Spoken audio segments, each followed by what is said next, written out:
Cost sheet का जो theory part है वीडियो नंबर 1 में बताया था, उसको जरूर देख लेना। अभी अपन सीखेंगे फॉर्मेट कॉस्ट शीट का कैसे बनाना है। कॉस्ट दो होते हैं, डायरेक्ट और इनडायरेक्ट। जिसको आइडेंटिफाई कर सकते हो उसको डायरेक्ट कॉस्ट बोलते हैं, जिसको आइडेंटिफाई नहीं कर सकते हैं उसको इनडायरेक्ट कॉस्ट बोलते हैं। तो डायरेक्ट कॉस्ट में डायरेक्ट मटेरियल है, डायरेक्ट लेबर और डायरेक्ट एक्सपेंस, तीनों मिलेगा तो प्राइम कॉस्ट बोलते हैं।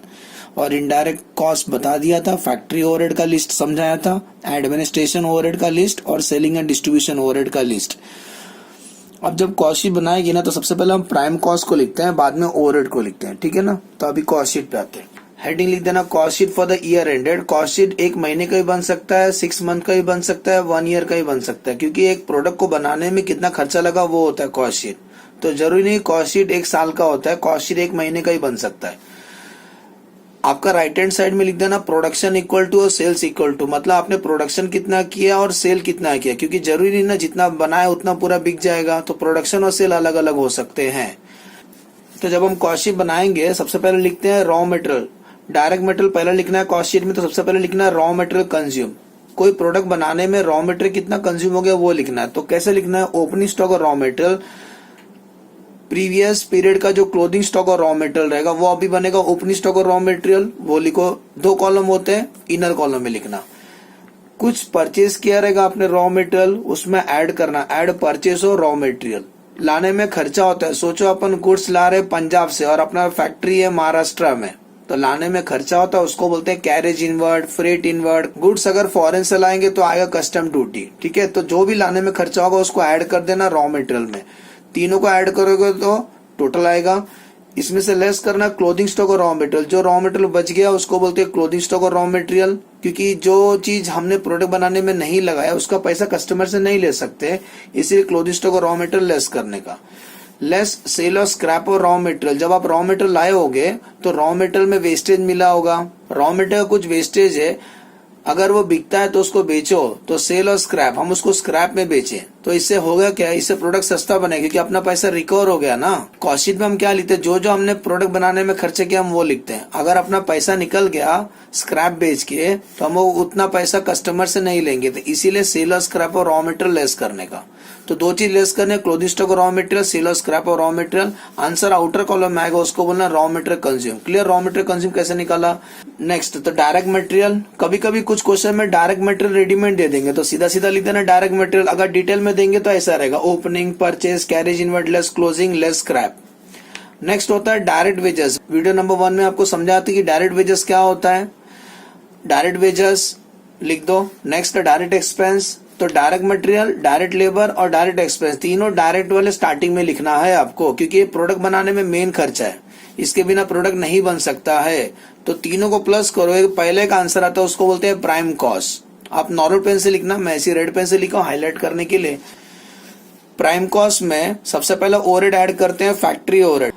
याद करो फैक्ट्री ओवरहेड का पूरा लिस्ट दिया था, अब मैं सब नहीं लिख रहा हूँ, एग्जाम्पल के थ्रू 2 समझा रहा हूँ। अगर मैं ज्यादा लिखूंगा तो फॉर्मेट बहुत बड़ा हो जाएगा। ओके, तो add a factory overhead. Factory का जो खर्चा होता है, फैक्ट्री का जो खर्चा होता है उसको बोलते हैं फैक्ट्री ओवरहेड। तो क्या क्या है एग्जांपल, इनडायरेक्ट मटेरियल, क्योंकि डायरेक्ट मटेरियल तो प्राइम कॉस्ट में गया ना, तो इनडायरेक्ट मटेरियल फैक्ट्री ओवरहेड में आता है। और एक इंपॉर्टेंट एग्जांपल जैसे कि डेप्रिसिएशन और मशीनरी। मशीनरी किधर होता है, फैक्ट्री में, तो उसका डेप्रिसिएशन फैक्ट्री में लिया जाएगा। सब प्लस कर देना इनर कॉलम में। और लेस सेल और स्क्रैप, ये कौन सा स्क्रैप है, जब प्रोडक्ट बनता है ना तो वेस्टेज निकलता है, प्रोडक्ट बनने के टाइम में वेस्टेज निकलता है। रॉ मटेरियल का स्क्रैप रहेगा तो रॉ मटेरियल से माइनस करना, ये फैक्ट्री स्क्रैप है, समझ में आ रहा है, फैक्ट्री। तो फैक्ट्री का जो स्क्रैप रहेगा वो फैक्ट्री ओवरहेड से माइनस कर देना। आंसर आउटर कॉलम में आएगा। प्राइम कॉस्ट में इसको ऐड करना, जो आंसर आएगा उसको बोलते हैं ग्रॉस वर्क कॉस्ट। याद रहेगा सेकेंड स्टेज, पहला स्टेज था प्राइम कॉस्ट, सेकेंड स्टेज था ग्रॉस वर्क कॉस्ट। आगे बढ़ते हैं। ग्रॉस वर्क कॉस्ट में इसमें ऐड करेंगे, ऐड ओपनिंग स्टॉक और वर्किंग प्रोग्रेस। वर्किंग प्रोग्रेस का मतलब सर जो काम अधूरा रहता है उसको हम कंप्लीट करते हैं। होता क्या, प्रोडक्ट बनाने में समय लगता है तो कुछ काम अधूरा है, तो जो काम अधूरा है हम उसको इस पीरियड में कंप्लीट करते हैं।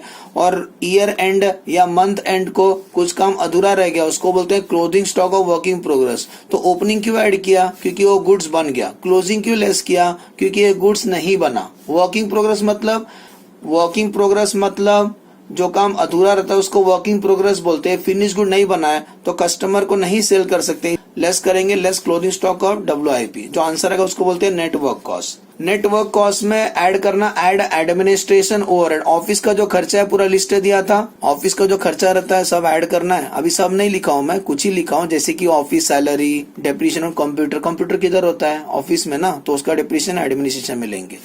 सब प्लस करके आंसर आउटर कॉलम में लेना, मेन आंसर में इसको ऐड करना। अब एक आंसर आता है उसको बोलते हैं कॉस्ट ऑफ प्रोडक्शन। याद रहेगा ना, प्रोडक्शन बोलते हैं, प्रोडक्शन, क्योंकि यहाँ पर हमारा प्रोडक्शन डिपार्टमेंट समाप्त हो जाता है, दी एंड। प्रोडक्शन डिपार्टमेंट यहाँ ही तक ही होता है, यहाँ से सेल्स डिपार्टमेंट शुरू होता है इसके बाद। तो कॉस्ट ऑफ प्रोडक्शन मतलब यहाँ अपना प्रोडक्शन डिपार्टमेंट समाप्त हो गया। आगे बढ़ते हैं, फिर इसमें क्या ऐड लेस करते हैं? इसमें ऐड करते हैं हम opening stock of finish good. क्यों ऐड करते हैं? तो कुछ स्टॉक बच गया रहेगा, वो हम इस साल बेचेंगे, तो add opening stock of finish good. हमने भी बनाया लेकिन सब नहीं बिकता, इसीलिए बोलते हैं closing stock of finish good. वो लेस करने का। ओपनिंग क्यों ऐड किया? क्योंकि हमने इस पीरियड में बेचा। क्लोजिंग क्यों लेस किया? क्योंकि हमने नहीं सेल किया। लेकिन कॉस्टिंग में एक बात याद रखना, हम लोग क्लोजिंग स्टॉक फीफो मेथड से निकालते हैं। फीफो मतलब फर्स्ट इन फर्स्ट आउट, जो पहला आएगा हम पहले खत्म करेंगे। कॉस्ट ऑफ प्रोडक्शन में opening stock of finish good add करना है और क्या लेस करना है? Closing stock of finish good. जो आंसर आएगा उसको बोलते हैं cost of good sold. Sir sold क्यों बोले? इसको ऐड कर दिया प्रोडक्शन में, इसको ऐड किया और इसको लेस किए। क्लोजिंग स्टॉक माइनस किए, इसका ना जो बच गया वो सेल हो गया ना, इसीलिए उसको बोलते हैं कॉस्ट ऑफ गुड सोल्ड। फर्क है, इसको प्रोडक्शन बोलते हैं, इसको सोल्ड बोलते हैं, समझे? इसको बोलते हैं कॉस्ट ऑफ प्रोडक्शन, इसको बोलते हैं कॉस्ट ऑफ गुड सोल्ड। अब कॉस्ट ऑफ गुड सोल्ड में क्या ऐड करना है? Next cost of good sold में क्या ऐड करना है? ऐड तीसरा ओवरहेड जिसका नाम है selling and distribution overhead. Example, advertisement किया प्रोडक्ट को सेल करने के लिए। Depreciation and delivery van, goods को डिस्ट्रीब्यूट करने का जो खर्चा होता है उसको बोलते हैं डिलीवरी वैन। तो कंपनी के पास बहुत सारे वैन होते हैं, उसके बेस पे हम डिस्ट्रीब्यूट करेंगे ऑल ओवर द इंडिया में। तो डिलीवरी वैन का डेप्रिसिएशन वो सेलिंग में आता है।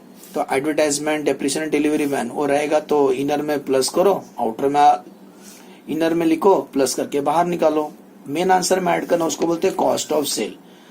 फ्री में तो नहीं बेचेंगे, ऐड प्रॉफिट, तो आंसर आएगा सेल्स। तो याद रहेगा, एक बार फास्ट रिकॉल कर दूं क्या क्या लिखना है आपको कॉस्ट शीट का फॉर्मेट में।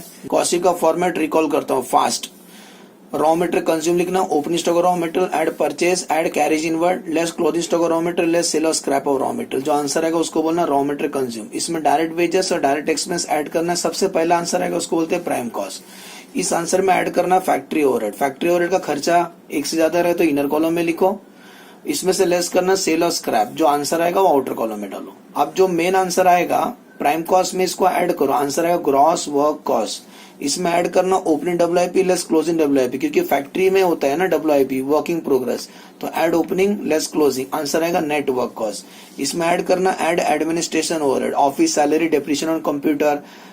एक से ज्यादा तो इनर में लिखो, प्लस करके बाहर निकालो। मेन आंसर में ऐड करना, आंसर आएगा कॉस्ट ऑफ प्रोडक्शन बोलते हैं।